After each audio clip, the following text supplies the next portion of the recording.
You should know that by being a racing driver, you are under risk all the time.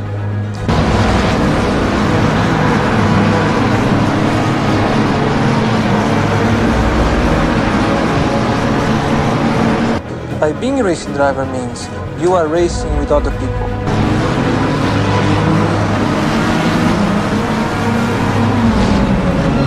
And if you no longer go for a gap that exists, you're no longer a racing driver.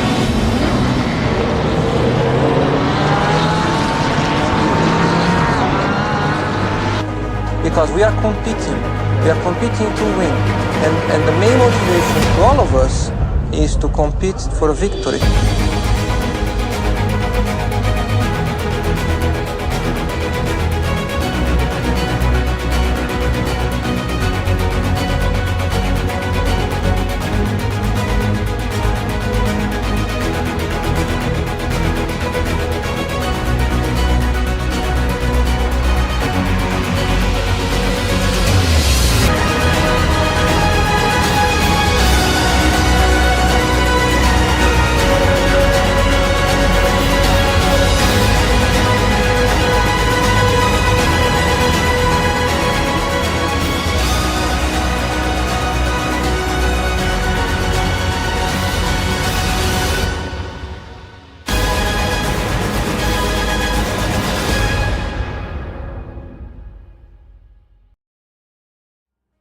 Ladies and gentlemen, boys and girls, welcome to round 4 of the RaceFace.Pro PokerBet GT3 Sprint Series right here at Paul Ricard. We have gone to the French. We are at the beautiful track of Paul Ricard. Well, I tend to think it's a parking lot with lines, but a person that will disagree with me on that is Tristan Herbs. Tristan, welcome to France. Welcome to Paul Ricard.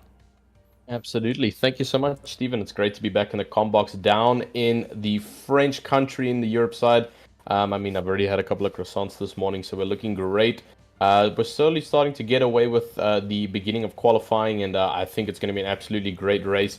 We're looking at a very similar track layout to Monza. 2 very long straights to keep the drivers off the brakes a little bit. Brakes get nice and cold. And then a couple of nice chicane chucks just to keep the drivers away. But I think it's going to be a great race, Stephen.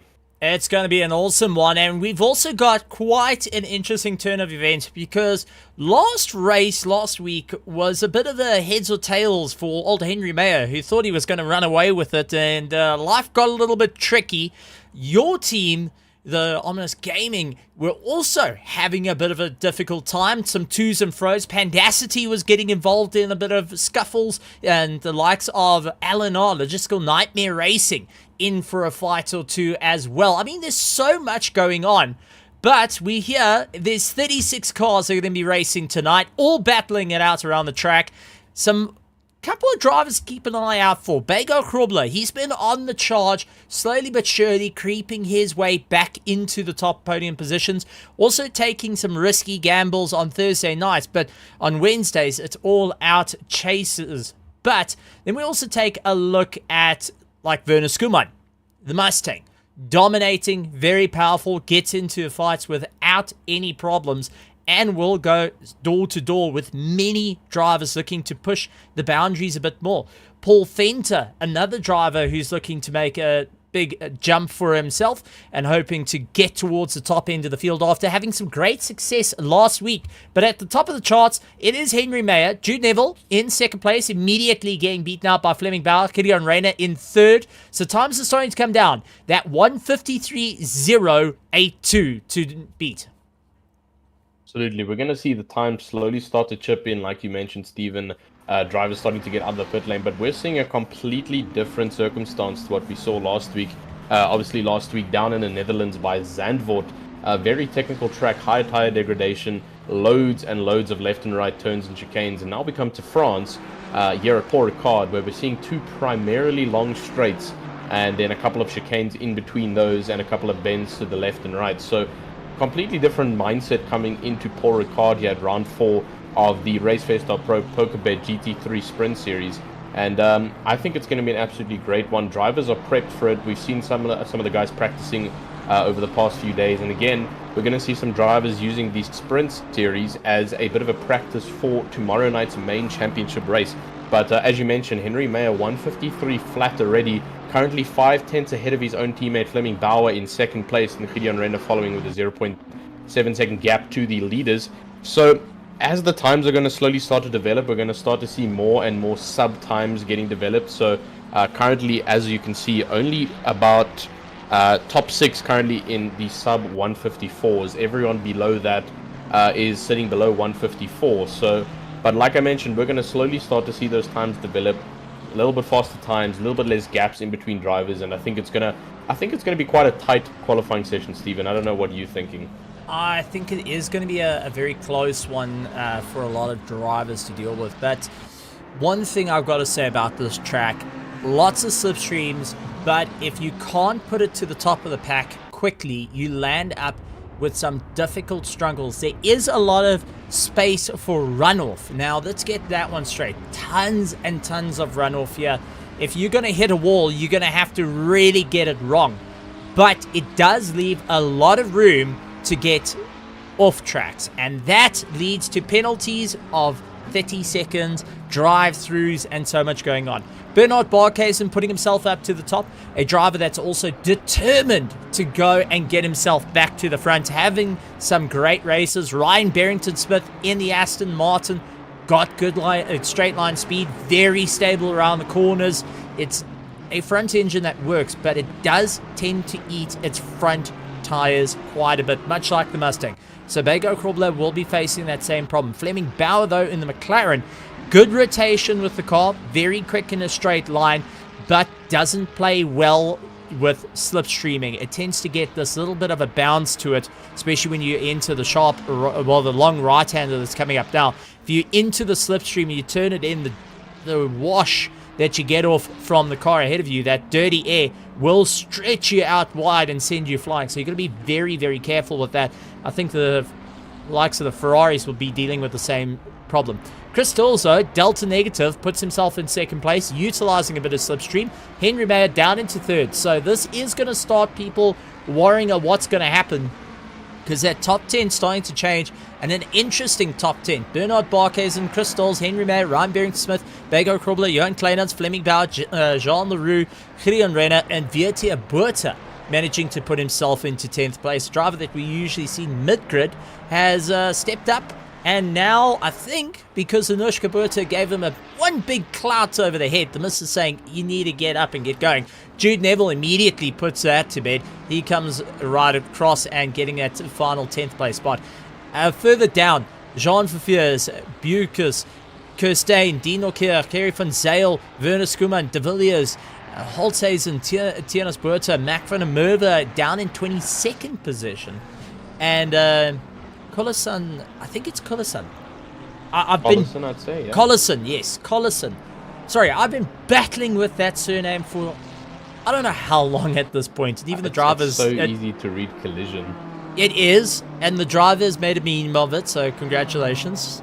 It's always nice to see. Hansi Myberg, 34th position. Couple of drivers, Reginald Mutileni, Kleinans, Myberg, Fenter, and Mossad, are yet to go and put in a time. I think Paul Fenter is serving a quali ban, so he is going to be missing out quali for this one. But taking a look over to our virtual grandstands, because we've got to show the love there for the PokerBet VIP grandstands. I mean, Justin, if you look at it, they're having a party out there. We've got Gamble, we've got Bernard, Anushka Buerta, Nubancha going and saying how's it. We've got some great VIPs busy sitting in the grandstands and also trying their luck with PokerBet, with winning some awesome prizes out on the PokerBet website. I mean, some great things to see out there. But let's remind our viewers for what is happening. What is the prize for winning the championship for the RaceFace.Pro PokerBet GT3 Championship in all 8 rounds? Yeah, I mean, we're looking at the sprint series, 100,000 Rand for the sprint series and 150,000 Rand for the main championship. And I mean, in my opinion, that's absolutely incredible coming from PokerBet. It's a massive amount of money for these drivers who are putting in constant effort to try and fight for that podium position and potentially try and get themselves up into first place. And I mean, we're already seeing ourselves in the midsection of this season, Stephen. We're on round 4 out of round 8. And I mean, time is flying now. I mean, just the other day we were on round 1 at Laguna Seca. We're now at round 4 already at Paul Ricard, and then Hungaroring to follow. So we're already mid-season, and I mean, obviously there's already some domination and some strats being pulled. We've already, you know, seeing our main rivalry develop between Bernard Barkhuizen and the likes of Henry Meyer. We've seen that throughout the sprint, and we've seen that throughout the championship. These two have constantly been at each other's necks, trying to fight for that first place position. And I mean, it's been so eventful and so entertaining for our VIP virtual grandstand that is held together over there by PokerBet, Stephen. It's been a phenomenal one for them to watch. These drivers have not only pushed themselves to the limits, but pushing themselves for the entertainment purposes. I mean, we're seeing constant racing. I don't think there's been a boring moment yet of this season, Stephen. No, it has been an incredible one. I've got to say, it's been quite interesting to see how it's all developed over the course of the weeks, but it's not over. This is only round 4, and still lots to go on. Valuable points on the line for every single one of these drivers to stand on the top. Absolutely. There's still, yeah, like you mentioned, an entire 4 rounds. It's practically another half season to try and get things in tune. But we're looking at about 3.5 minutes left of this qualifying session. Then we're going to head over to the main grid. So far, we're sitting Bernard Barkhuizen sitting quite comfortably in first position, followed by Chris Stoltz with a 0.15 second following behind. Henry Meyer currently struggling a little bit, 0.18 seconds away from the likes of Bernard Barkhuizen, his rival. So we're going to have to see him push a bit. Gideon Reina down in 4th place, followed by Ryan Barrington-Smith in the Logistical Nightmare Racing Aston Martin, followed by Bego Grubler. Then we got Van Skuman in the big Ford Mustang. Jehan Kleinans also in one of the big Ford Mustangs. Harry Van Zyl in the BMW. We got Fleming Bauer in the McLaren. Jean Leroux in the Ferrari down at 11th, followed by Jude Neville, Dean Nokia, Vietia Buerta, Juan Viviers, Gerrit Bukes, Brandon Holthuizen, Eric Costain, Rian Ferrier. I missed Monre Klaas in there. Rian Ferrier. Then we've got Daniel De Villiers down in 21st. Ruan Kleinans in 22nd, followed by Faiz Tar in 23rd. Tinas Buerta in 24th, followed by Mac van der Merwe, who seems to be struggling a little bit there in 25th. We saw some pretty phenomenal performance from him in the previous rounds, followed by Chris Collison in the Ferrari, Jody Sederman in the McLaren 27th, Hunty Myberg down in 28th in the BMW, followed by Henry Platt, Reginald Mitteleni below him in 30th, Bradley Searle in the Ferrari down in 31st, followed by Mustafa Narodian, Altman Buerta, John Mostert, David Dreyer, and then Paul Fenton to round up the grid, who's currently doing his first lap only now, Stephen. Yeah, no, I think he's just getting that 1-lap flyer to get it in, so not quite going in for the absolute top spot and risking it all. He's going to have to go from the back of the seats. Not a easy one to do, especially with quite a stacked field of 36 cars all fighting out for the points. It's going to be a wild ride. Bernard Barkhuizen, though, coming across the line to beat his previous lap time, a 1 minute 52.7 by the end of it. I mean, absolutely blistering times coming out from him. He's stepping it up. Chris Stolz coming in with a proper run, a 153.04. Henry Meyer, though, we've seen have some up and down moments trying to get those quick runs in, but just not having that incredibly fast run as one would like. So let's see how this is going to work out for him, because there's still so many, well, having to work it out. What's going to be the best idea? What needs to be done? Where's this pace going to come from? Because it's going to be a difficult one. I don't think we're going to see him right up towards the top, and it looks like he's also signaled the end of that run. He's saying, no, I'm done with that. I'm going to move on.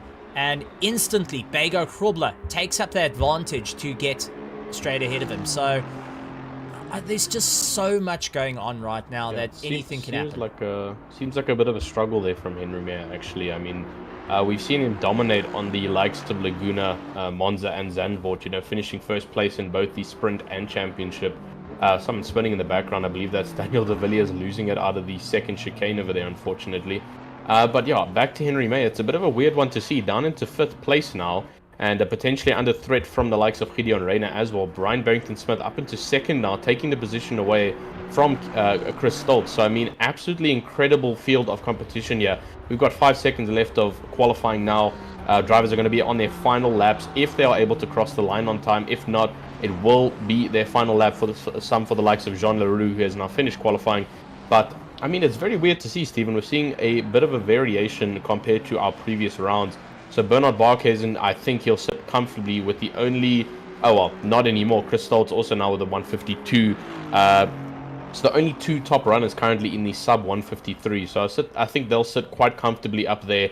But it's such a confusing field compared to our normal ones. Henry Mayer, our current championship leader, down in 5th place from where he usually sits in 1st. So I think it's going to be a very interesting start to see, Stephen. It's going to be a wild, wild one. I think that we're in for a race and a half, and drivers are going to be properly scrambling at the moment to ensure that they stand up at the top of the order. Not going to be an easy one. So let's see how this is going to turn out for everyone, how they're going to move forward, what's going to be the ideas here, because there's just so many different points of views that can happen. But Ryan Barrington-Smith has been that wild card to jump into the fray of things. So keep an eye out on him. It's not going to be over just as yet. I think we're in for a bit of a wild ride with him. Yeah, absolutely. Ryan Barrington-Smith has shown some incredible performance over the couple of races. He hasn't finished first in any of the past rounds, but his consistency has been one of major notice. He's constantly finishing top 10, kept that car very clean, and a phenomenal ride to actually ride along with. But let's hop on board now. Vanna Skuman coming across the line now. Will he be able to better his time? Down in 8th position with a 153.4.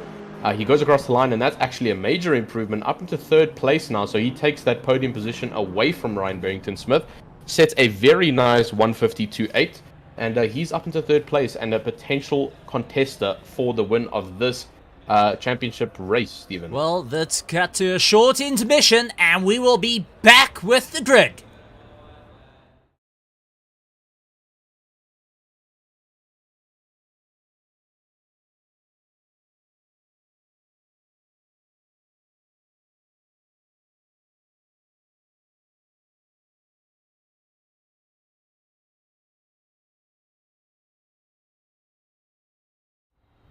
And we are back, ladies and gentlemen. Oh boy, we're in for a race and a half, and what a change it is going to be, because we got a bit of a scramble out towards the top. I mean, Bernard Barkhuizen out in 1st place, Chris Stoltz in 2nd, Werner Skuman in 3rd, Ryan Barrington-Smith, Bago Krobler, Henry Mayer down in 6th place.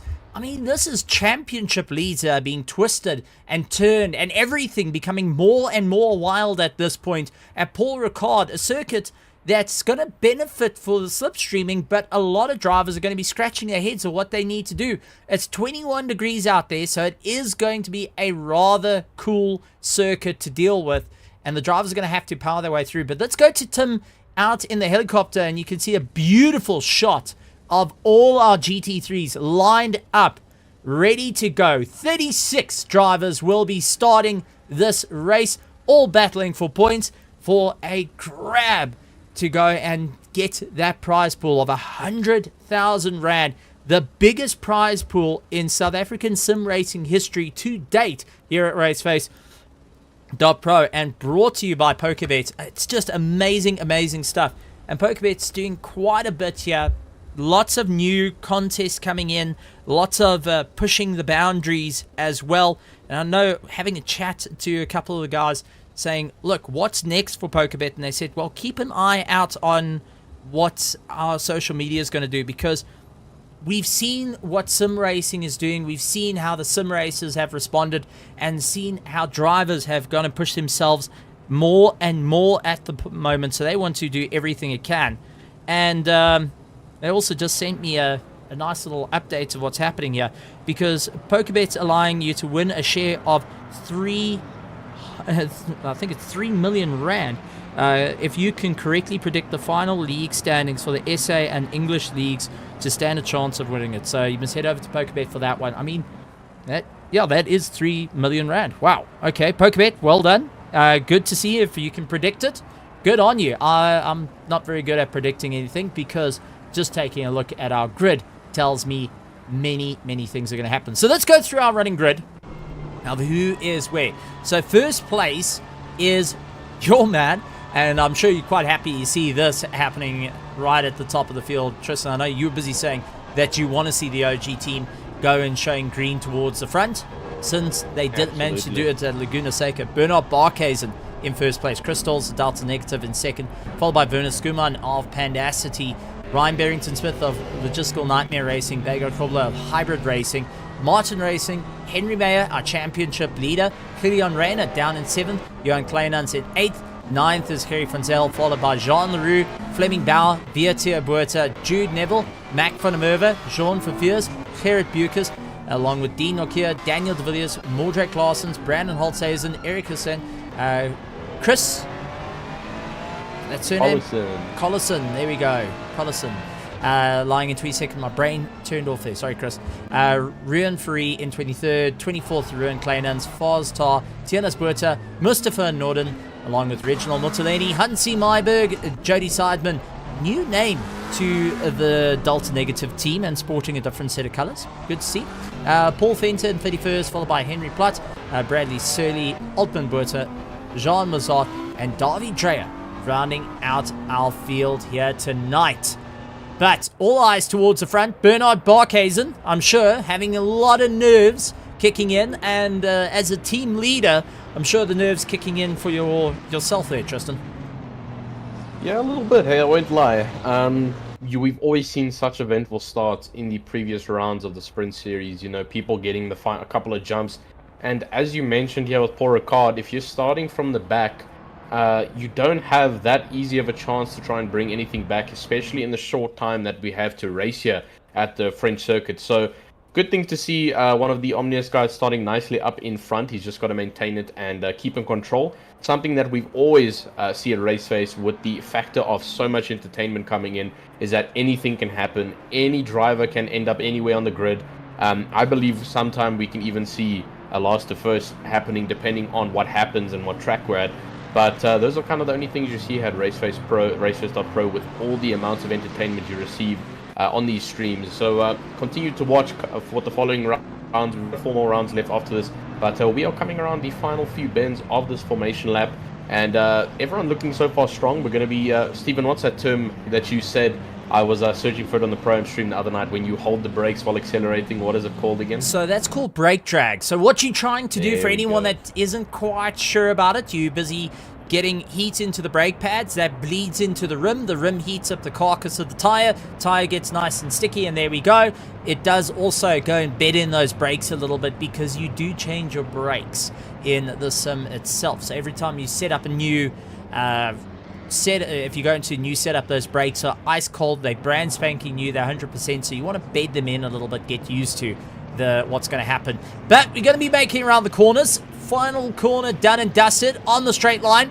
Bernard Barkhuizen got the advantage into the left-hander. Can he keep it together? Crystal stuck on the outside. Is going to have a challenging time to hold back Werner Skuman and Ryan Barrington-Smith. Bernard Barkhuizen off to a great start, launching off the line. And it looks like Crystals was caught napping at the start of the race because he's immediately stuck on the outside. And as Werner Skuman going for the inside line, and Kenny the Cone, unfortunately, completely obliterated over the course, and that was even before it happened. So this is going to be a proper one.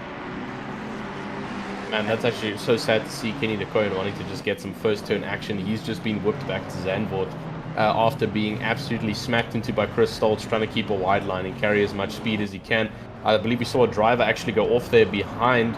So a couple of events happening actually. We got a couple of drivers giving a few bumps here and there, but majorly it's been a pretty clean turn one, Stephen. Thankfully, most drivers getting through quite nicely. But yes, like we mentioned, Bernard Barkhuizen getting a very nice pull-off at the start of the race, managing to keep it nice and clean. We've got the likes of Joan Verveers now under pressure from Jude Neville behind him, and the likes of his teammate Dean Nokia behind him, also in the hybrid racing BMW. And you can see how powerful the slipstream is here at Paul Ricard. The likes of Dean Nokia now getting a great amount of speed behind Jude Neville. He's got also boxed joining in. the party. They're gonna go 3 wide. Not gonna work out here. Dean Nokia tries to go up on the inside of his own teammate, throwing him out wide. Jude Neville getting caught out, but Daniel de Villiers going and surgically placing that Lamborghini, gets 1 position, 2 positions up on the inside of Dean Nokia, and gets the drive. Absolutely well done on his part. Dean trying to go immediately defense to go and hold back here at Bucas. So just a turn of events happening out there, but out towards the front, it's also going wild as Henry Mayer trying to pull away from right behind him. We have got Werner Skuman on the brakes, and immediately as Ryan Barrington-Smith going and closing up on him. But I'm seeing yellow flags for the number 42 car. Let's quickly go to a replay on that one. And Jarvis53 trying to figure out whether the voices in his head do listen to him. Well, we do. We can hear you. But this is Paul the Wall Fenter. Maybe got a little bit too friendly with a McLaren. He kept saying that he has to remove badges off the car. Oh, man. And immediately, that's Tiana's Puerto that got twisted around. Paul Fenter keeps to the inside of the track like, hey, buddy, I'm going to keep it all together. But Eric Kirstein, who is now also spun round, trying to get himself going. Looks like he's had a bit of a rough time there for the number 55. Let's quickly go back to see what happened to the number 55 of Eric Kirstein, trying to launch his way into turn 1. Did he get a snap oversteer? He was chasing down Gerrit Bucas and Mordred Claessens. Tries to follow Mordred Claessens through. Bucas gives him a light tap on the rear. Spins round, and everyone taking evasive maneuvers. And we do see a big Bentley off into the distance. I think that is... No, that's not Bradley Surley, but he's also had a bit of a problem. That's Oldman Buerta, it seems. I believe he's the only Bentley currently on circuit. And that's actually majorly unfortunate to see some of the drivers putting lots and lots of pressure on each other. We see the likes now of Gideon Rainer being pushed out nicely wide by Bego Kriebler. Cutting up the inside now, taking the position back. And we've got the likes of Ryan Barrington-Smith. Jean Leroux was long since gone into oblivion right behind. Where is Jean Leroux? Am I blind? There he is there. No. Well, I think that might have been... Yeah, it was Jude Neville and Jean Leroux that went flying. So we'll have to try and take a look and get back to them. Jude Neville going down the order rather quickly. There he is. So he had a definite problem. And the 404 going and launching around. There is Jean Leroux. Thankfully, lots of run-off circuit for him. But not quite an easy time out there for the Ferrari. And the 404 has currently got the biggest error code going. Not quite my fan. That gave me a little bit of a jump scare. I won't lie. I saw the McLaren of Jody Seidman going into that car and track and somehow getting through him. Obviously, a bit of a server-sided glitch, but that gave me a little bit of a jump scare. I won't lie. Back up to the likes of Henry Nemea now. Made a phenomenal start, starting in 6th place now, and now putting pressure on the likes of Chris Stoltz. So back into this podium fight. Bernard Barkhuizen running a little bit away now. 1.6 second gap from him and Chris Stoltz. So he is trying to develop a little bit of a gap to keep away from Henry Mayer, who's currently stuck on the back straight behind the likes of Chris Stoltz, Werner Skuman behind as well. But absolutely incredible stuff to see, Steven, especially at this corner, or I don't know if you can call it a corner, more the right bend that comes just out of the back straight over here. So many events can occur over here due to that car carrying so much speed and then immediately flicking in right, as we actually see it right now on the broadcast. And some of these cars just not able to control it, going out very wide. And thankfully, like Steven mentioned, loads of runoff area for them to recover. But what lap or how many more minutes do you think we are going to need to wait, Steven, before we start seeing penalties? Or do you think we won't see any penalties in the sprint? I can tell you now, we're starting to see more and more drivers step out. Now, you'll see the 3 markers that are out on the track. There's three little bollards that are sitting around. One's got 3, one's got 2, one's got 1. If you go beyond those, you get a... off track. If you go into them, you get it off track. So that's going signaling the track limits on the circuit. So for anyone that knows Lamar, turn 2 on the exit, there's 3 of them. You tend to run out past them, you land up with a problem. On this circuit, same thing. You'll see the 3 bollards and you have to just try and keep within those boundaries. You can get as close as you can. Try and get your left front wheel to just slightly tap it. But don't go anything beyond that. If you have your left wheel go beyond or go and line it up with your left headlight, you're going to land up with a track off limit or track cut. You're going to see it at the bottom where everyone tends to run wide, especially when the tires start to drop off, because on this circuit it's not as abrasive as the tracks that we have been to, like Monza, Laguna Seca, but it does lend itself to being a lot more slippery. So you do carry the rears coming out of you, and it tends to just drag itself off the track. Understeer is a monster factor. Doesn't matter what car you're in, it's something you're going to have to counter. And a lot of drivers will start to work on what we call TC2, and that means you start to go and fix the traction control that moves left to right versus your gain, which is TC1 generally, which is forward and back. So your gain is forward and back, your TC2 is your slip, your left and right. Side by side, as we see Mac van der Merwe trying to make up some ground. He goes next to Jody Seidman. He's going to be stuck on the outside, though. This is going to be punishing if he can't get the nose tipped into the apex. And, just having the rear. De Villiers gets a quick cut back. And it looks like one of the Martin Racings, that was Vietia Burta, just going beyond. You can see how the drivers are trying to snap the cars back before they get that track limit, because they know it's coming and it'll hit them like an absolute anvil. Absolutely. The track limits play a massive factor. I mean, like Steven mentioned during the end of qualifying, is that these track limits can be extremely punishing. We're looking at 30-second penalties, potential stop-go penalties, and potential stop and go penalties. Drive-throughs, yes. Drive-through penalties are also one of the big ones that you can get from track limits being exceeded. And like we mentioned on France, there is a lot of runoff area, but that also means that there's a lot of space to get those track off-limit penalties. And we're going to slowly start to see them, not too much in the sprint race, having 36 minutes left here, but in tomorrow night's feature race with an hour and 20 minutes of hardcore racing, we may potentially see a few more penalties, and that can be extremely crucial to the championship on a track like Paul Ricard. But back on board now, Henry Mayer, still chasing down the likes of Chris Stoltz, so not being able to actually catch him and try and catch up to the likes of Bernard Barkhuizen, who's already run away with a little bit more of an extension of 1.7 seconds to Chris Stoltz. So on board with him now, we can see that slipstream is helping ever so slightly. The car is slowly starting to catch up a little bit, and coming into that fast right-hander now, who can control it a little bit better. Nope, getting a snap. Inside curb. Yeah, you could see started getting unstable under braking on the way through. Not quite happy with the McLaren getting its rear all together. The Mustang's got some great straight line speed, but a lot of understeer. But it does look like the McLaren of Henry Mayer not very happy under braking, starting to shift around left and right, which does lend it a little bit of a question, because Bernard Barkhuizen suddenly in view, and he's not making up a huge amount of time to Chris Stoltz, who's closed up quite a bit of time in the Mustang. You can see his mirror absolutely filled with a McLaren ahead of him, and McLaren behind him taking up the mirrors. Once again, always interesting to see what GT3s have gone and developed, but the Ford Mustang definitely has been a fan favorite to look at, but not a fan favorite to drive, oddly enough. Yeah, so the Ford Mustang featuring loads of understeer, as we've mentioned, being a heavily front-engine car. And on a track like Paul Ricard, you would assume an immediate domination due to that top line speed. We're going to flash back now with Paul Venter. Around Altman Buerta, and now trying to challenge it out. Looks like he does have a battle ahead of him, and has Altman Buerta. Side on with Altman Buerta.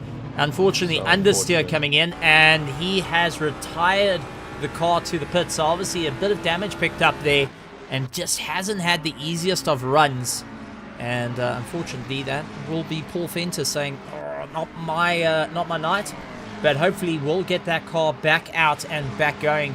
I know he's got a couple of his logistical nightmare racing fans that are watching him, and also fans from ERA, oddly enough, sending messages. They're racing in the AM category tomorrow, and some of them are participating even here tonight, going and want to be a part of it. Henry Mayer with a drift of note.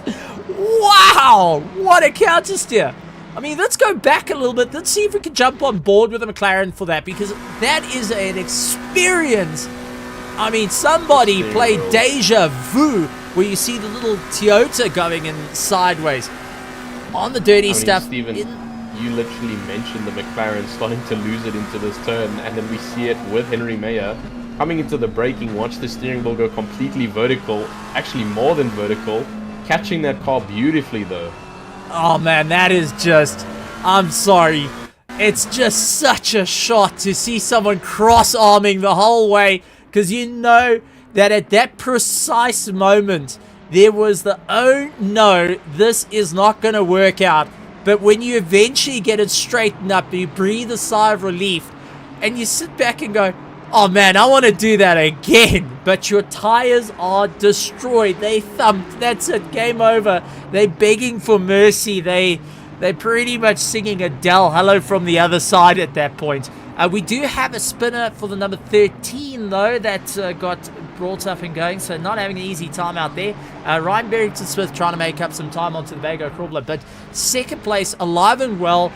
Crystals, Henry Meyer, great fight there as they have a good go. Jean Leroux trying to keep Reginald Mutuleni and Mac van der Merwe. This is further down, 18th, 19th, and 20th position, all in a fight. There is mini fights all over the circuit right now, which is odd to say because Paul Ricard has always been that track that, yes, you get some close racing, but towards the end where the tires start to break away, it becomes more of a possession than anything. You're not quite getting that little bit of ground, but drivers starting to deal with it. But I'm noticing something here, Tristan.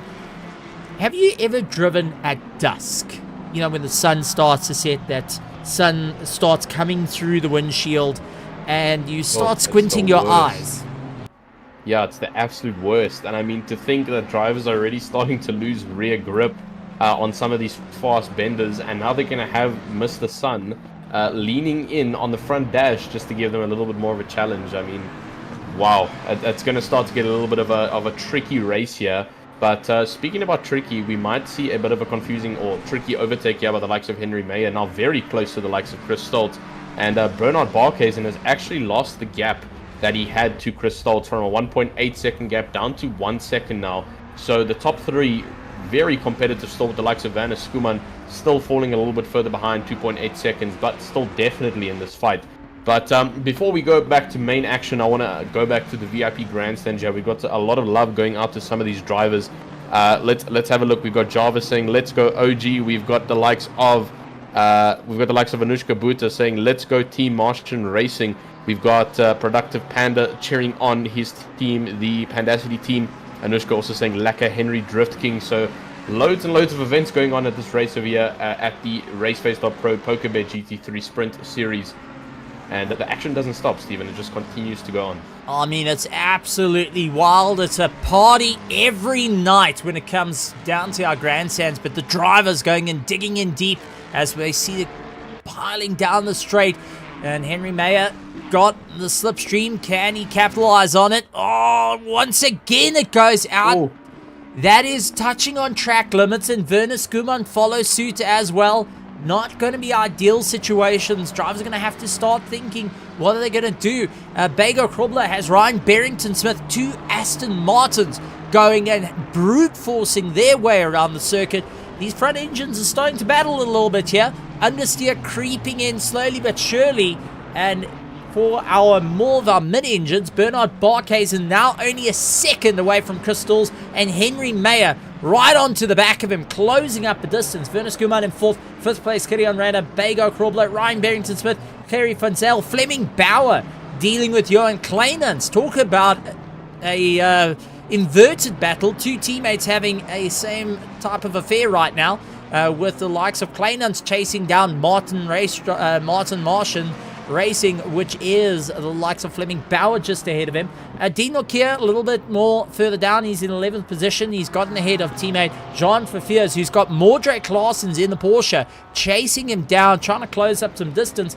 Some say that Mordred Claessens has been practicing in a cup car instead of a GT3 car to try and get himself sorted out for the sim racing. So maybe a different tactics coming in from the Pandacity team to try and change things up. But we do see Davi Dreyer, who's off once again. The BMW just not having a fun time out there.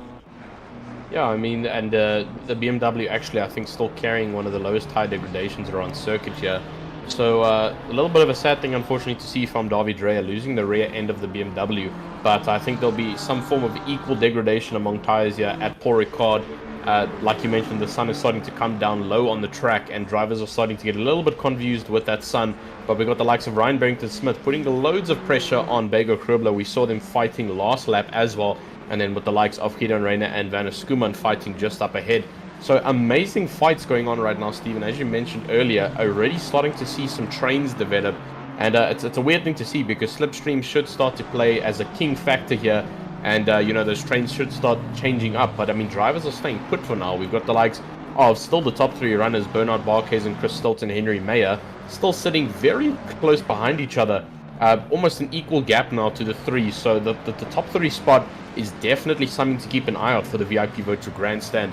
If they are wanting the most entertainment, we've got two rivals in this top three fight trying to fight it out for that championship position and take most of that 100,000 Rand prize pool for the Sprint Series sponsored by PokerBet. So things are just starting to get more and more interesting here. And, you know, Henry Mayer has been one of the main factors to that interest. You know, he's pulled up from 6th place up into 3rd place to contest the fastest lap runner currently of Chris Stoltz. So we're going to just see more and more of that as the race starts to progress. We are just a little bit over halfway now of the Sprint Series race, just about 27 minutes left now. And boy, oh boy, is it going to start to get a little bit intense now, Stephen, with all that tire degradation coming in place. Well, talking about that, we do have a bit of contact between the 232 and the 242. Altman Buerta going and having a run with, that looks to be Kleinans up on the inside, gets the pass done.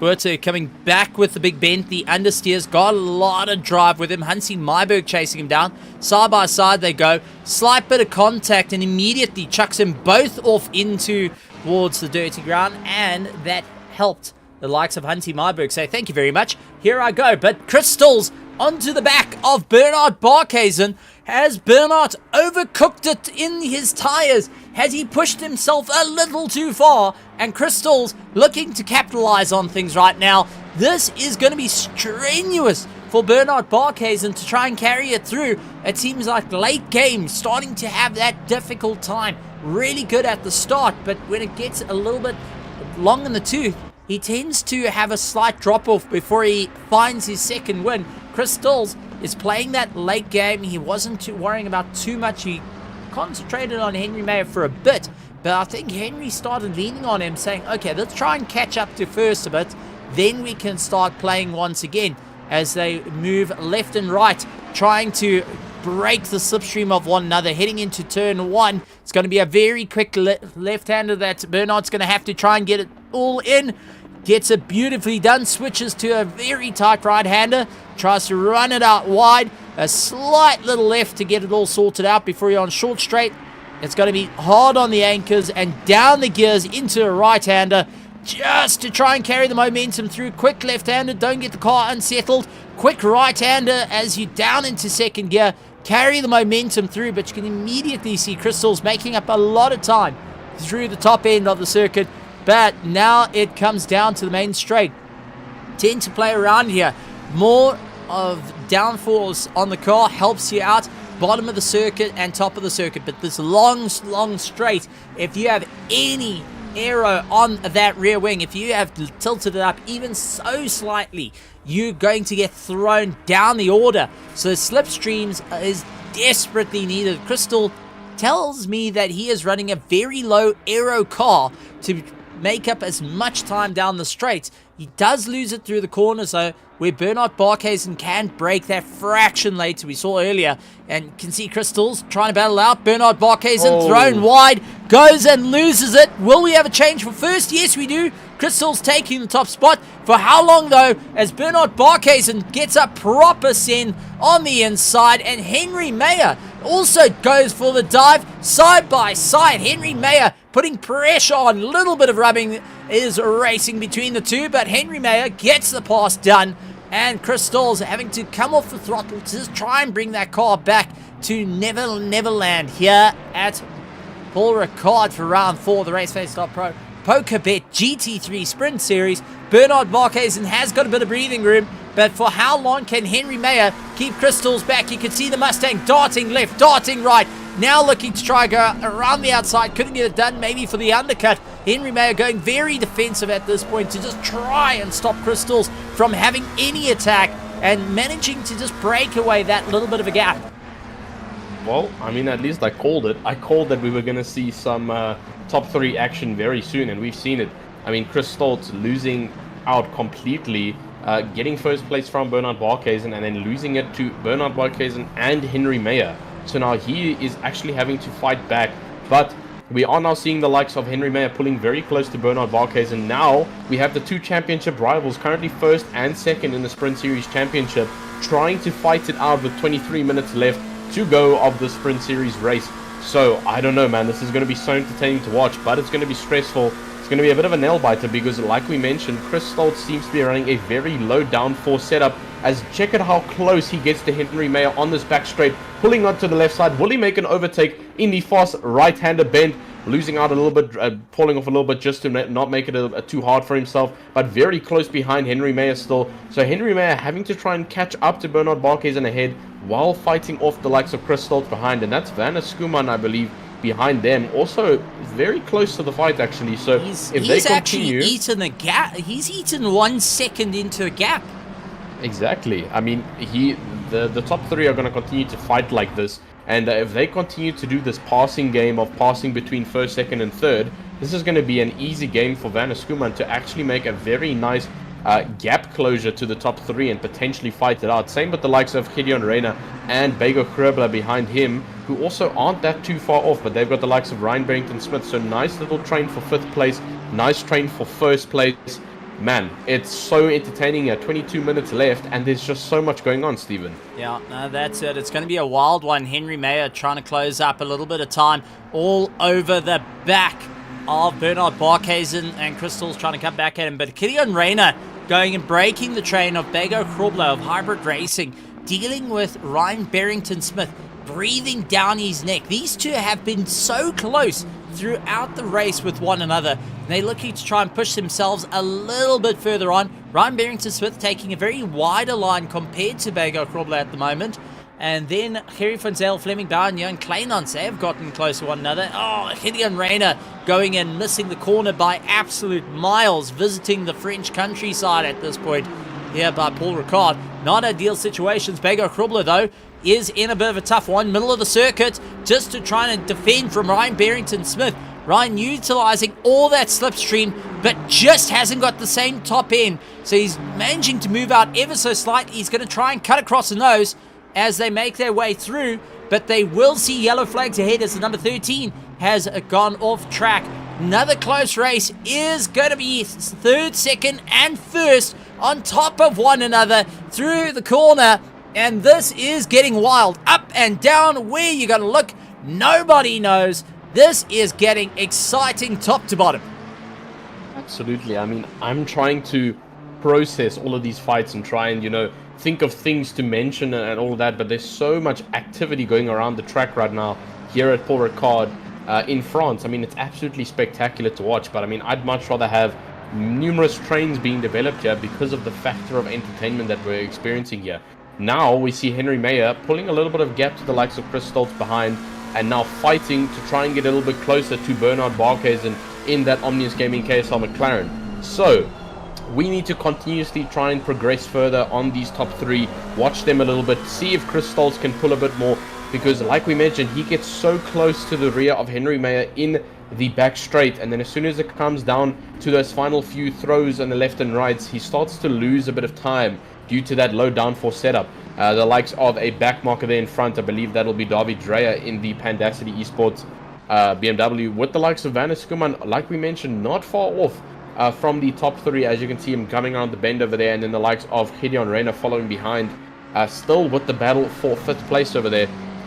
Man, this is absolutely crazy to watch. Still Henry Mayer now putting pressure on the back straight. Let's see who will play a factor coming into the turn out of the back straight. We're seeing that gain because of the slipstream. Will he try and make a move? He's very close now, within a car's length to Bernard Barkhuizen, and we still see Chris Stoltz pulling a little bit more. Bernard Barkhuizen goes defensive on the corner. Henry Mayer coming out on the outside to try and make a position. Looks up on the inside. Will he dive onto the inside? Both of the drivers getting nicely through that corner, and hugs in nicely behind Bernard Barkhuizen, not able to get past him on that time. That's going to be a great one. Henry Mayer tried his luck, couldn't get it done, and now having to try and pull himself back. So very, very close racing between them. We'll have to see how it's going to work out. Drivers pushing themselves that little bit more on the way through. So let's see. It's going to be a proper run. I mean, this is going to be a great run and a build-up towards what's happening tomorrow, because we have got the RaceFace.Pro PokerBet GT3 Championship Pro and Pro-Am. They're going to be streamed tomorrow night. This is the GT3 Sprint Series that is going full throttle with one another. So great to see that, and honestly, gotta say, some really exciting times as our drivers try and push themselves that little bit more. Crystals, though, losing out the time. Henry Mayer closing up, under braking, and just able to get themselves right onto the back of one another. Well, I mean, we see the likes of Chris Stoltz now. Check them as they come around this corner. Now, Chris Stoltz very close behind Henry Mayer once again, so managing to pick up a little bit of time while Henry Mayer has been trying to fight Bernard Barkhuizen for that position for first. We've got 17 minutes left now. Just a couple minutes ago, it was 45 minutes. So, I mean, time is going fast. Henry Mayer is losing time to try and take that first position away from Bernard Barkhuizen. I mean, look at this little train going on. Chris Stoltz now right behind them. Look at that top speed of that Mustang right behind the likes of Bernard Barkhuizen. It's 3 wide. Oh, and Bernard Barkhuizen goes defensive. There's a little bit of a tap from Bernard Barkhuizen and Henry Mayer. Henry Mayer is going to go wide and running off the track. That might be track limits, actually. He's going to get a warning for that, I believe. And Chris Stoltz managing to get in front of Henry Mayer. Will he be able to maintain it? Coming around the bend here at Paul Ricard. Henry Mayer coming around the outside to try and carry the speed, and just not enough to keep it from Henry Mayer. Takes the position back that he originally had at the starting podium positions. And I mean, absolutely crazy. I can't even breathe here, Stephen. We've got so much action happening at once. Bernard Barkhuizen fighting off, managing to keep ahead now from the fight that's just happened between Henry Mayer and Chris Stoltz. Werner Skuman is going to be able to catch a little bit better now from the fight that these two have just had. So, and we still got that 5th place battle between Gideon Renner, Bego Gribble, and Ryan Barrington-Smith. So, I mean, absolutely immense amount of action happening here at the RaceFace.Pro PokerBet GT3 Sprint Series. This is Season 12 run, Round 4 out of Round 8. And I mean, things just do not change. We've got constant action, constant entertainment. I mean, you can't find this anywhere else, Stephen. No, it's going to be wild stuff, and I am really loving the action right now. Drivers trying to push themselves that little bit more, hoping that they can keep up the pace. Not quite sure how everyone's going to be able to keep it going, and tires like Bego Grobler is all over the back of Gideon Reyna, trying to figure out a way to get past. But with 15 minutes to go, let's go through the running order as it's Bernard Barkhuizen and Chris Stoltz, Henry Mayer in 3rd, 4th place Werner Skuman, Gideon Reyna in 5th, Bego Grobler in 6th, followed by Ryan Barrington-Smith, Kerry Fontel, Johan Kleinans, Fleming Bauer, Dean Nokia, Mordrake Larson, Sean Verveers, along with Gerrit Bucas in 14th, 15th, Mac Vandermeer, Jean Leroux, Fast Tar, Rian Ferry, Chris Collison in 19th. I think I got that one right. Reginald Mutaleni in 20th. Vietia Buerta immediately onto the back of him. Eric Kustain, Tiernas Buerta, Henry Platt, along with Brandon Holthazen, Rowan Kleinans, Hansi Myberg, Mustafa Norden in 28th. 29th, Bradley Surley back out on track. David Dreyer, who's been having a little bit of a rough time out there, and Jody Seidman, unfortunately parked in pit lane, so he's not going to be continuing. Couple of cars going and retiring after the first run, so not an easy time for them. They will be figuring out what's going on, but immediately jumping to go and cheer on their teams and cheer on the driver, saying, come on guys, stick it together, you got this, we want to see it, battle all the way to the line. But Bernard Barkhuizen trying to snap the toe, going to the inside, right up against the wall. Chris Stoltz not having any of it, it's going to try and challenge him through. Henry Mayer has lost out a lot of momentum, so I think he's trying to cool down those tires as quick as he can before he can get into the fight. Chris Stoltz going around the outside, not getting the drive he needs. Henry Mayer closes up on him, but Werner Skuman now 1.8 seconds behind him, doing a fantastic job. Gideon Reyna trying to keep the Aston Martins at bay, running 5th, 6th, and 7th position. It's just a fight, left, right, and center. A little bit further down, we have got Bucas, and the likes of Jean Leroux. Saw Jean Leroux go and twist his car around at the beginning of the race. Now he's back up and going, but we do have contact. We have contact. Gideon Rayner, Bago Krubler, and Ryan Barrington-Smith all having contact. So let's quickly go back and try and see what happened to that. Yellow flags ablaze. We're watching the middle Aston Martin is Bago Krubler, Ryan Barrington-Smith behind him in the logistical nightmare racing. Gideon Rayner just ahead. So Gideon Rayner trying to go defensive. Bago Krubler up on the inside. Light touch between the two. And they get twisted around. Oh! And Gideon getting back onto the power. Trying to pull the car straight. Touches the rear of Ryan Barrington-Smith. Oh, man, and that's such an unfortunate thing to see. We had such a great battle going on for fifth over there with the likes of Bago Krubler, Ryan Barrington-Smith, and Gideon Rayner. Such an unfortunate thing to see, and we almost saw a complete recovery there by Gideon Rayner, and then unfortunately the likes of Ryan Barrington-Smith in the logistical nightmare racing Aston Martin trying to take the escape road on the left, going around the little accident, and then unfortunately getting tapped by Gideon Rayner, spinning them both around. So unfortunate things to see. They've lost out a little bit. Gideon Rayner down to 8th place now, so Gerry van Zyl has snatched up in between the likes of Ryan Barrington-Smith and Gideon Rayner. But let's jump back up to top 3 now, which is still an absolutely crazy fight here with still 12 minutes left. Bernard Barkhuizen now keeping a solid or so gap between him and Chris Stoltz.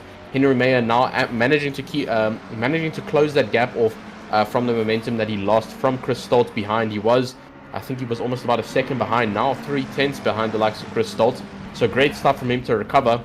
It's not over up until the line, which is what we always say, and that is exactly what is going on through the likes of Henry Meyer and Chris Stoltz. Same with Bernard Barkhuizen. Anything can happen to him at this point as well, and we just have to wait for that checkered flag in the next 12 minutes to see who will take the win here at the GT3 Sprint Series. And like we always talk about, this is great practice for tomorrow night's main race, the championship race, RaceFace.Pro PokerBet GT3 Championship. That is on season 19 already here with RaceFace. So massive consistency from RaceFace to continuously host absolutely phenomenal events across the board here in South Africa. And I mean, the racing does not ever stop. Chris Stoltz now on the back of Bernard Barkhuizen, going out on the Bernard Barkhuizen looking up on the inside to try and keep it defensive, and Chris Stoltz looking on the outside to try and make the position with the higher top speed, but not getting it from the defensive Bernard Barkhuizen, who tries to keep that car planted on the inside of the track to keep his position going around that bend. Henry Meyer now very close to Chris Stoltz after he tried to make that move behind Bernard Barkhuizen. And I mean, I still don't know who's going to take this win. It could be any of these three, Stephen. Well, if you want to talk about breaking momentum, Henry Meyer has won every round thus far for the RaceFace.Pro PokerBet GT3 Sprint Series. Thus far, he is the top of the top to go and beat. He's lying in third. Will momentum shift now for the championship? Because remember, we're just about halfway into it, and now we're seeing Henry Meyer down in third, Chris Stoltz and Bernard Barkhuizen fighting out with one another, but the head games that's going to play a little bit further on, because suddenly you go from a dominating victory. Let's take Max Verstappen for a good one of Red Bull, dominating race after race, people going and actually just tuning out the race, more looking forward to seeing the battles of Ocon driving over his teammates' wheels. But now you're suddenly in the pound seat. You're losing out a lot of time. You're thinking, hang on, this isn't quite where I want to be, and I'm not going to get that full sweep to go and do it. It's not going to be that full set, that full house of cards to go and take all the stakes at the table. No. Now suddenly the competition have things figured out a little bit better on a circuit that lends itself to not a lot of setup changes. Everyone running very similar setups for top end, but it does leave you guessing of, did you miss something? Was a tire pressure not right? Was a wing too far? I mean, anything can change up for Barkhuizen, and it's an absolute run for him. Fleming Bauer, who is now in a fight with Gideon Rayner stuck on the outside, and they're chasing down Johan Kleinhunt's ahead of him. And they've got Dean Leclerc, who's trying to make up some time. Gideon Rayner goes around the outside and it keeps it firmly planted. Fleming Bauer tried to do the undercut. That didn't work out for him. Ryan Farid keeping ahead of Chris and Vietiabueta. Drive-through penalty comes in. That's for track limits exceeded for Surly. Bradley Surly not going to be too happy with that one. But unfortunately, our stewards are there with a very, very keen eye, and they know how to sit with a ruler. We've seen that many, many times before. Chris stuck on the outside, goes out very wide, immediately has Vietiabueta duck on the inside, gets past, and now Chris trying to defend against Eric Herstein at the same time, making his way through. So a little bit of frustration creeping in the final dying minutes of this race. And I can tell you, stakes are at an all-time high. Everyone going and giving each other a little bit of an eye off to the side eye of what needs to be done, trying to call each other's bluff of who's got the advantage on this one, who's going to be able to carry the momentum towards the end of the race. I mean, anything can happen from our drivers, but so many uncertainties are happening tonight because we got just a swap up on the grid. Bernard Barkes and Crystals, Henry Mayer, Werner Schoeman, Bago Krobler, Ryan Beering-Smith, Harry van Zyl up into 7th position. He's been in mid-grid for the last 3 rounds. Then we've got Kleinans, Kilian Rayner, Fleming Bauer into that top 10. He's usually trying to support his teammate, Dean Nokia, who had a brilliant start at Laguna Seca, went and tapered off in round 2 and round 3, but round 4 seems to be that little bit of revival coming back, and getting a bit more excited. Absolutely, and I mean, we already, unfortunately, I think we have seen our first penalty being issued to Bradley Searle, currently holding the first drive-through of the session, unfortunately, from a penalty of obviously going off track. There might have been penalties before, but from what I've seen, he is the only one to have a drive-through in this entire race. Just so taking a look at it. Yeah, when you... Oh, no, never mind. Bago Krobler says, I will go and help out in sympathy, and from 5th place, we'll get a drive-through penalty. So, just as I was complimenting the drivers on keeping it clean, we've got our second drive-through handed out.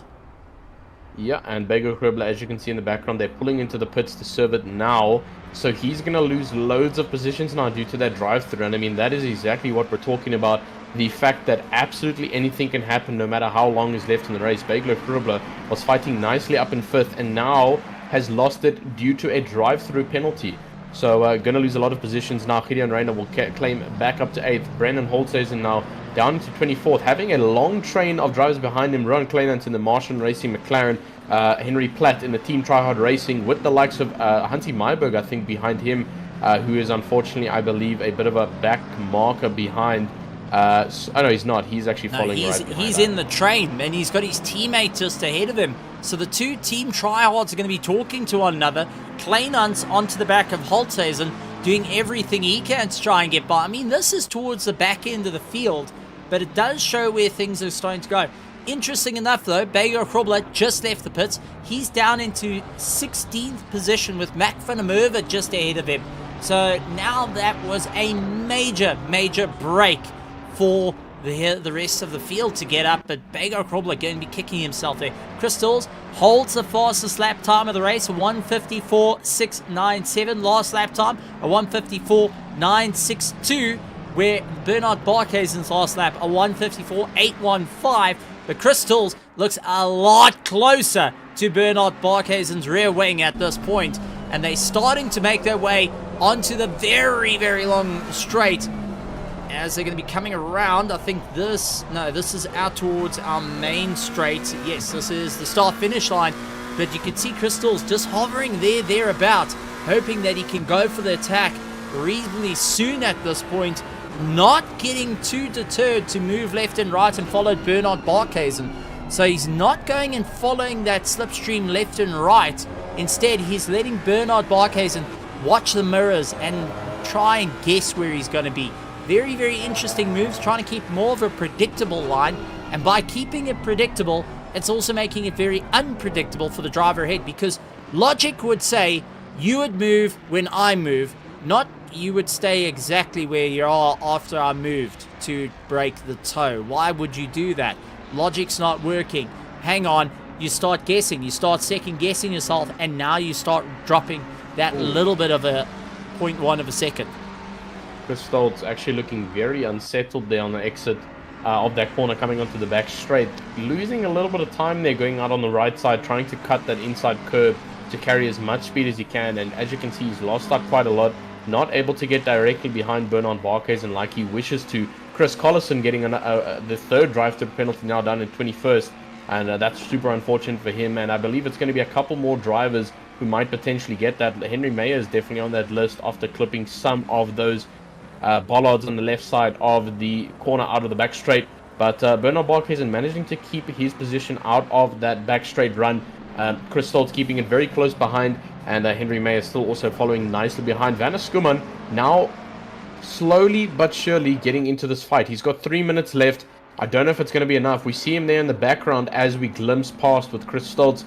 There he is in the background there. He's about 1.7 seconds off of Henry Mayer. So we've got 3 minutes left here, Stephen. We've got approximately, I'd say I think they'd be able to pass for their second lap here. We're going to go for one more lap here. I think we'll be able to get 2 here after this. It'll be 2 laps. It'll be 2 laps because they're doing 1 minute 54s at the moment, 2 minute 48. So they'll be able to get a second lap in just if all going well. But we do have a bit of a turnaround. Kerry van Zyl, after getting so much momentum, the 118 just in the weeds.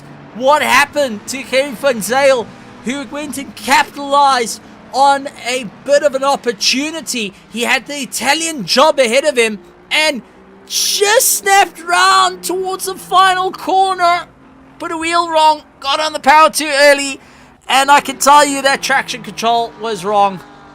Oh man, but that's very weird actually. He pulled into the pits. There might have been another issue relating to that, or he's decided to park the car. Carrie, let's actually look into our VIP grandstand. We've got word from the Pandacity owner right now. Harry van Zyl wheel disconnect. Again, second race in a row. So he has lost. Failure. Again, mechanical failure. Wheelbase failure. Losing all power to steer that BMW. And unfortunately, that seems like it's going to be his race over now. We've only got about 1.5 minutes left of this race. So that's super unfortunate to see. Oh, man. I can tell you, if I was in that cockpit right now, there would be a steering wheel launched to Mars and back. And then I'd go pick it up because I just realized how much it actually cost. So, maybe don't launch it to the yards and back. But frustration definitely going to be one to keep an eye out for. I know the Pandacity team are going to be frantic to find out what's going on. 2 races in a row is a gut punch. After everything, I know he's been frantic to work on it, but we will be on our last lap as our top 3 come across the line, and Chris still needs to serve that drive-through penalty. We'll need to get it done rather sooner than later, otherwise he's going to suffer a very nasty penalty to come in after the race, and not quite where you want it to be. Crystal's onto the back of Bernard Barkhuizen and Henry Mayer doing everything he can. I'm just taking a look to the left over here in the commentary box. I could see Tristan tapping his leg, waiting, chomping at the bit, biting his nails at this point because he's wanting to see finally the OG car getting to the top of the order. And I mean, Bernard Barkhuizen has had some of the most nightmarish luck in sim racing of recent history. I think Harry's getting that in terms of second, if not going first at this point. But Tristan, we're getting closer and closer, and it's going to be closer for you to eventually call it out and say, finally you get the win. But Chris is going to make this a bit difficult for Bernard Barkhuizen in the final few corners. Man, this is quite a hectic one to watch here. Bernard Barkhuizen having to hold on by scrapes with that. Oh, and Chris Stoltz having to make a very late swap position to the outside, or else he would have made contact there up on the inside. But Bernard Barkhuizen managing to keep that position ahead of Chris Stoltz. He's got a couple of corners left now. And man, I mean, I think Bernard takes this win.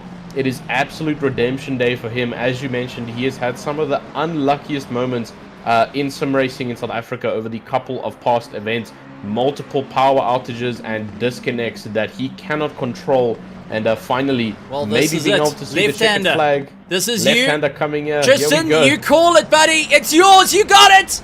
And Bernard Barkhuizen is going to start weaving that McLaren Will he pass the finish line in first? Yes, he will. Bernard Barkhuizen, followed by Chris Stolt, and then Henry Mayer taking the win for Omnius Gaming, followed by Chris Stolt in second place for Team Delta Negative, and Henry Mayer finishing off our podium in third for Martian Racing there. Vanna Skuman in fourth for Pandacity Infiltrate. Absolutely monumental run from him to keep it up in the top four. Ryan Barrington Smith down in fifth now with the Logistical Nightmare Racing, followed by Jehan Kleinant. Then Gideon Reyna after having that bump, finishing still in the top 10 in seventh, followed by Fleming Bauer in the Martian Racing, followed by Dino Kier, Mondre Klaassen following after him. Then we've got the likes of Jean Leroux and Juan Viviers finishing in the 12th position. Bego Kribler after serving the drive-through, finishing in 13th position. Carrot Bukes in 14th, followed by Mac van der Merwe with an incredible recovery drive, followed by Vietier Berta in 16th. Then Eric Costain, 5-star in 18th, followed by Rian Ferry, and followed by Chris Collison, who got a 30-second penalty for not serving that drive-through. Then Red Teleni in the Noob Nation McLaren, followed by Brandon Holthazen in 22nd, followed by Ruan Kleinant in 22nd. Tinus Buerta in 23rd, followed by Mustafa Narodian finishing 24th. And Hansi Myberg's out of fuel. Limped. Yeah, Hansi Myberg's out of fuel. His teammates is dragging him aboard. Yes, he's out of fuel. Henry Plutz is busy helping out here, saying, go, buddy, go. Go, Henry, the hero that everyone needs and what Hansi deserves. Hansi with no fuel. If Henry wants to be that guy, he could just accelerate and get past Hansi.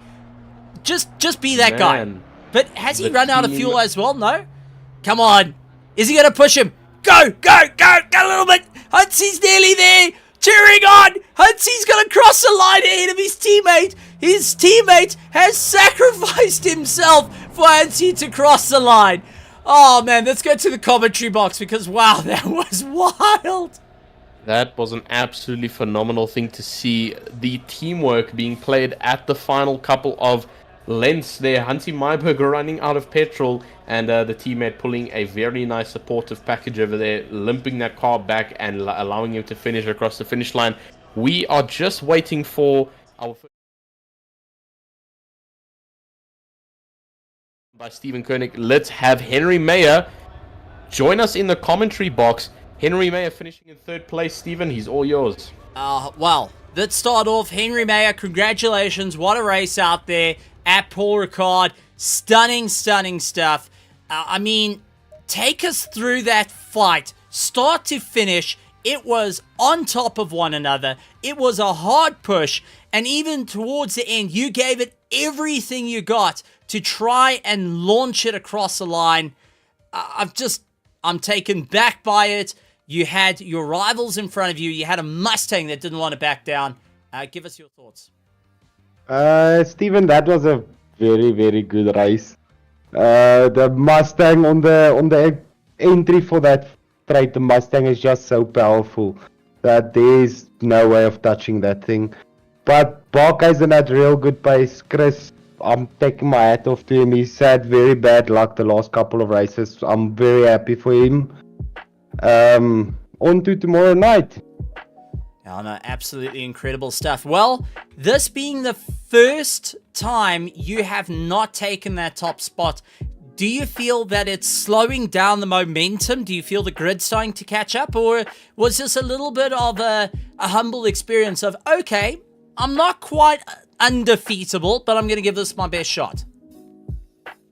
Stephen, to be honest with you, this isn't my greatest track, so I didn't expect the P3 at the end.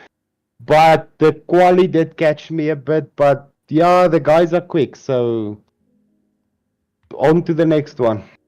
Fair enough, fair enough. Tomorrow night going to be that bit of action. Well, third place and no easy feat by it. Henry Mayer, anything you would like to say to the crowd that were cheering you on start to finish in this 45-minute sprint race right here at RaceFace.Pro, sponsored by PokerBet? Yeah, just a big thanks to all the viewers, to PokerBet's RaceFace, all the sponsors for making this big event happen, and thanks to you guys with the great commentary. It's all Tristan. He's the best one in this one. No, he's talking nonsense. Tristan, anything you want to say before we let Henry Mayer go and have something to drink after that huge, huge fight?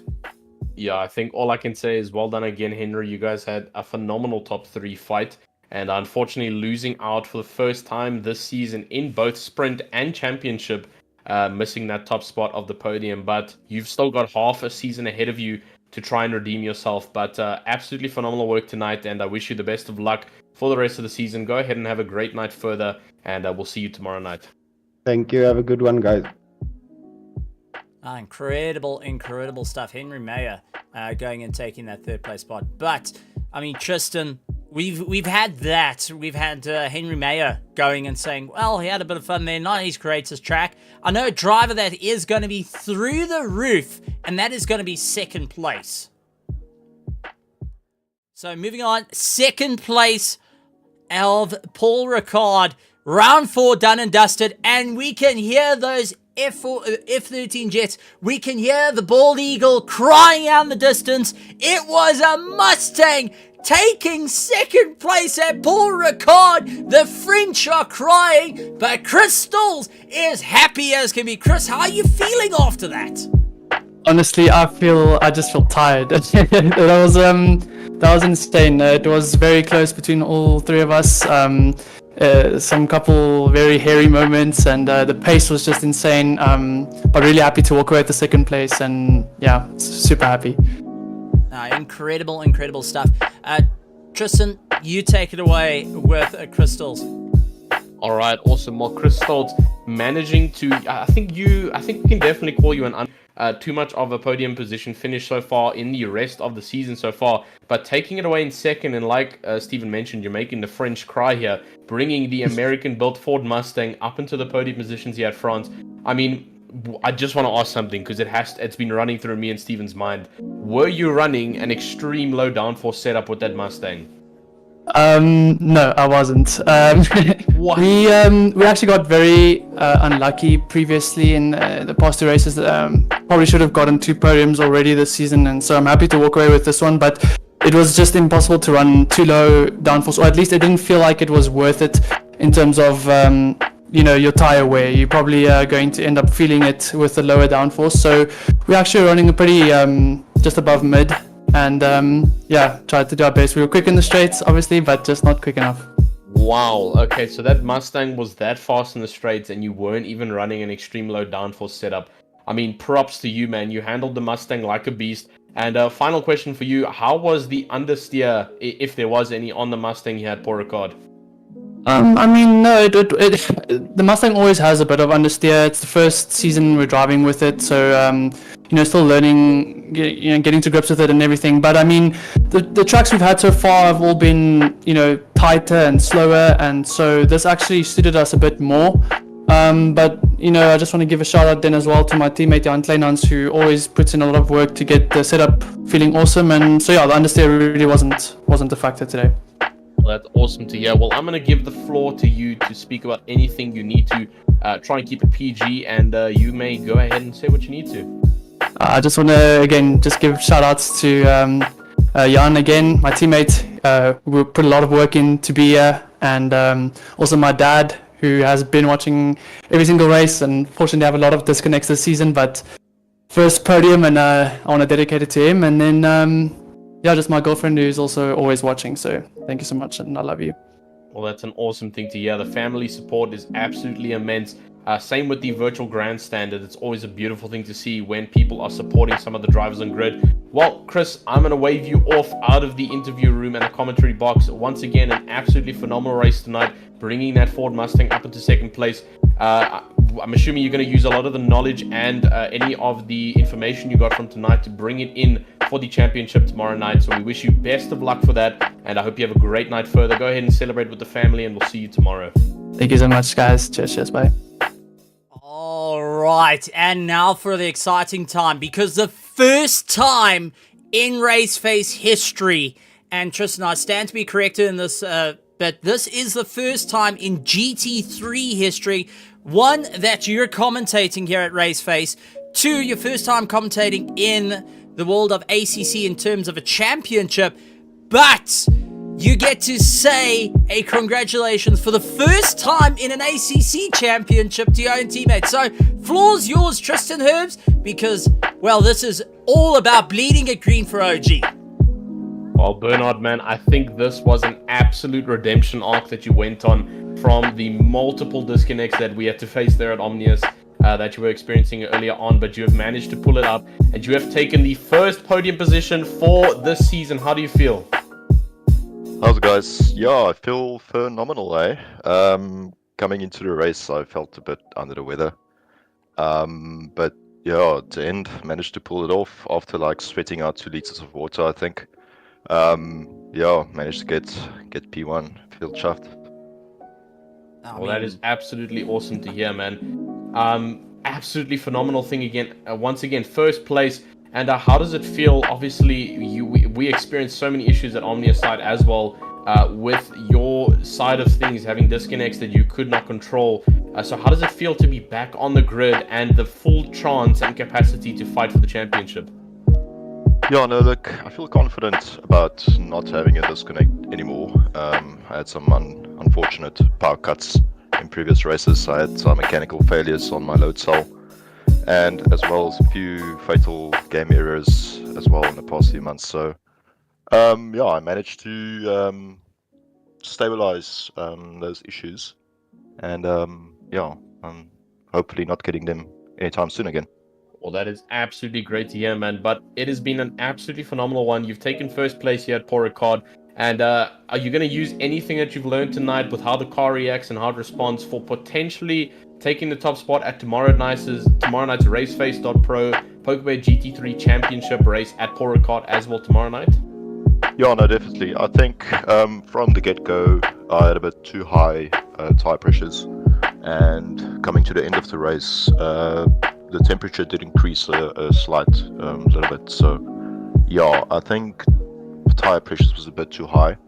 So I'm just going to dial those back and see where I can slide less, because, yes, this race I was all over the show. I don't think I was going to keep that Ford behind me on the back straight.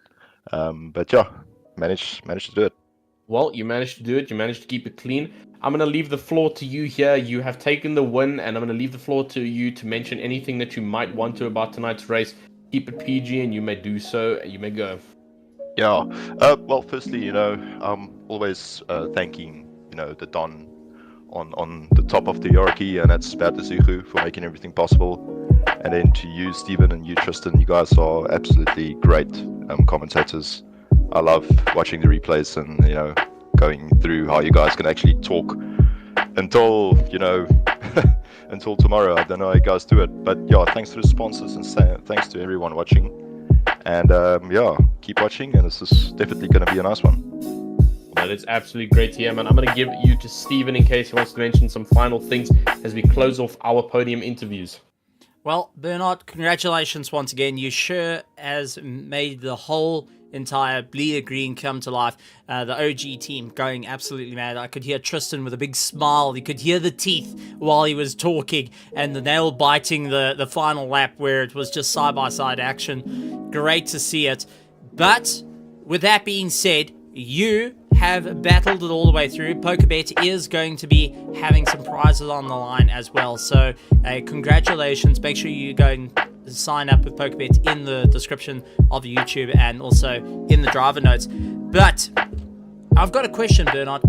You've seen the threat of the drivers behind you. Are you ready for tomorrow night here at Paul Ricard for round 4? Absolutely ready. I'm not afraid of everything, and I feel confident. And anyone can try and give me a go. All right. So you're gonna switch. You're gonna switch it up. You're gonna go and keep an eye on your AOC, and you're gonna bleed it green all the way through with the OG. Am I correct in saying that? Yeah. Look, I think I'm gonna down a Springbok can of switch and see how far I can jump ahead. I love it. I love it. All right. Well, Bernard Barkhuizen, congratulations on your first place here for tonight for the RaceFace.Pro PokerBet GT3 Sprint Series. Thanks, guys. Really appreciate it, and thanks everyone for watching. Incredible stuff. Well, Tristan, that brings us to the end of this evening, and exciting times laying ahead for round 5. But I gotta say, tomorrow night has got me really, really excited, and I'm getting news from PokerBet as well that they are also getting rather excited for the racing that's coming up. And seeing who's going to be able to claw their way to the top, who's going to be able to get themselves to the top of the pile, who's going to win that 100,000 Rand cash. And PokerBet credits is just, it's wow. I'm blown away by this, but also we got to mention that even our spectators have a chance to win as well, utilizing our link in the description to go and try their hand at winning some grand prizes, some money being put on the line by PokerBet. That 3 million Rand also on the line if you can guess things right. And well, looking at the racing, don't quite count all your chickens just yet unless you have got the luck in your pocket. Tristan, anything in closing from your side? Well, I mean, the only thing I really have to say is if we saw the amount of action and entertainment that we saw in tonight's sprint series, the virtual grandstand cannot afford to miss tomorrow night's race. We are looking at an hour and 20 minutes of hardcore racing here at Paul Ricard, 2 mandatory pit stops for a strategic switch up compared to tonight, which was a quick one-way runoff. And tomorrow night's going to be absolutely amazing. So all I got to say is virtual grandstand, be there. Do not miss out from RaceFace, as we've got a lot more coming. Well, that's it. But, ladies and gentlemen, from the THT Productions, we want to say a big thank you to you guys. And on behalf of RaceFace.Pro, a big shout out to Tristan Herbs going and putting in some extra work in our overlays and even the video that you saw in the beginning and as a trailer. So shout out there, Tristan. Thank you very much for that. But we'll see you tomorrow night at 8:10. We will have 2 streams going up, a Pro and a Pro-Am, so you get to see all the action across 2 out of 3 of our servers. We do have an Am server for those that want to try their hand and, well, see where they can come out. We have got Pro, Pro-Am, and Am all racing in the championship. Fantastic to see it out there, and a skill level for everyone right through some racing, so there is no reason to miss out on all the action. Take a look at PokerBet out and their website, and also take a look on their social media. Lots going on. Can tell you the Facebook is going wild. Also take a look at all our other sponsors going and putting out some fantastic stuff out on their social medias, and also keep an eye here on RaceFace.Pro. And well, like always, and I think Tristan's getting very bored of me hearing it, or he's either enjoying it, but I think tonight enjoying it, 100% enjoying it. No, you're busy downing a switch right now. I can see it. I can see you off the side here. Oh, man, you can never trust these OG guys. They tend to have a bit of a great time, even when it's next to you. I think it's because your team came first. But ladies and gentlemen, boys and girls, like always, I want to say good morning, good afternoon, good evening, and good night, everybody. Thank you so much for joining us here tonight. What an incredible race, but we're going to be moving on to our next round, which will be heading towards Paul Ricard for round 4. After that, we head on to Hungaroring for a bit of sideways action. Lastly, we have to enjoy Messino. Moving on to Kyalami for round 7. Nürburgring in round 8, right here at RaceFace. Make sure you subscribe, make sure you like and enjoy the content. It's absolutely incredible, but shout out to our official sponsors here at RaceFace.Pro for our sprint and for our GT3 championship, and without them it would not be possible. So going through the order of who's involved, let's take a look. First up is our title sponsor, PokerBet. Without them, we're not going to be winning big. Moving on to Red Star Raceway, bringing in the speed and ensuring we keep on track. Thirdly, Ardnadorf Machinery Mart, ensuring that we have all the hardware power bringing to your doors. SA Lube to ensure that we are slick on our travels on the circuit. Moving on, Scallywags Drift Academy for all the sideways moments that you see out on track. Tenvo Tech being a major sponsor, bringing all the fancy overlays for you streamers out there in the world of RaceFace.Pro. And a big shout out also goes to Productions, is THT Productions, bringing you all live action right here from the track. We'll see you next time.